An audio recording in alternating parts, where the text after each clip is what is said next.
first thing we're actually going to do is we're going to make the chocolate ganache. It's really important to get the correct consistency. So I'm going to show you exactly how I make my chocolate ganache here for all my ganache cakes. And also this is what I use underneath my sugar paste.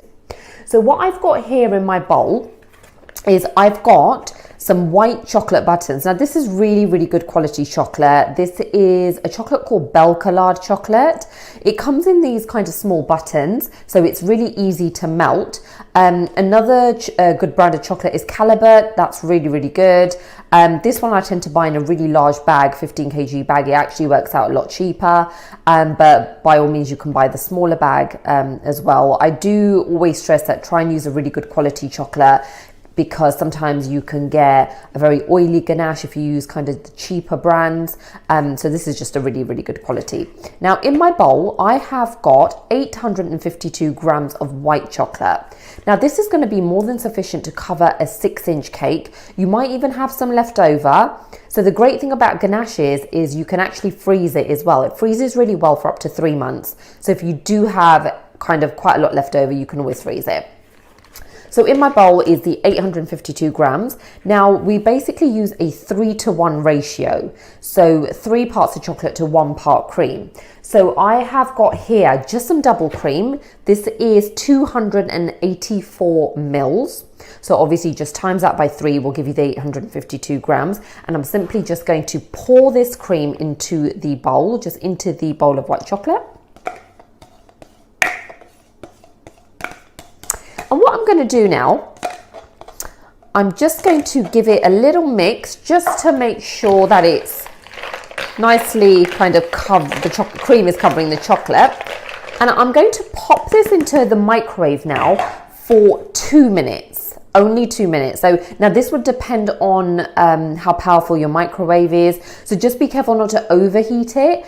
So maybe start off with like 1.5 minutes. And then I'm going to show you what we do after the 1.5 to 2 minutes of it being in the microwave.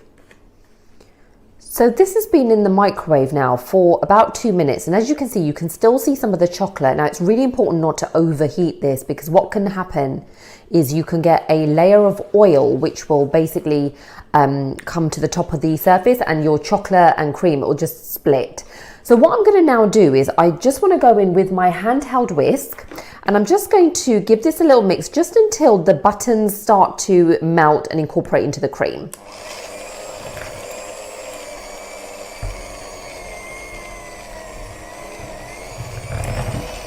And you'll notice that it will start to thicken up.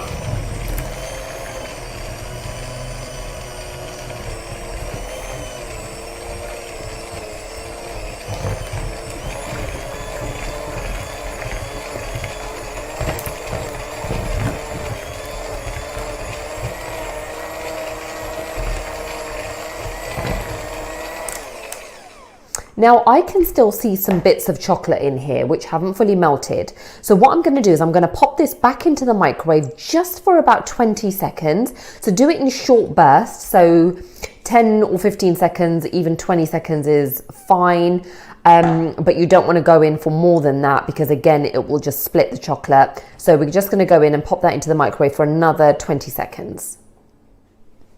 Okay, so that was for about 15 seconds. I did check it after sort of 15 seconds, and I didn't want to do it anymore because it looks like the buttons have incorporated and melted now. So I'm just going to give this a little mix with my handheld whisk.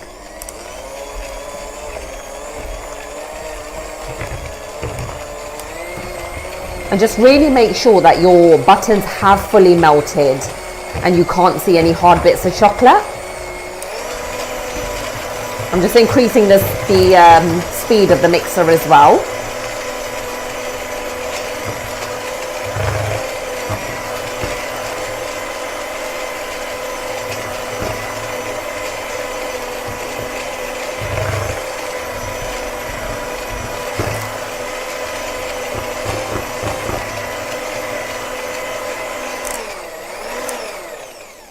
Now at this stage, if you can still see bits of chocolate, pop it back into the microwave for only 5-second bursts, so a really short amount of time, but just check to see if there is any. This looks pretty good to me, so I can't see any bits of chocolate. Now, as you can see, this is very, very runny. So this is, you can't actually use this straight away. It does need time to set. So the ganache has now had some time to set. This has taken about 2 hours. My kitchen is quite cold. So it has firmed up, and you can tell that it's a good consistency when it's still nice and soft, but when you put it on your palette knife and you hold your palette knife upside down, it's holding and it's not literally falling off. So that's a great consistency, especially for the crumb coat.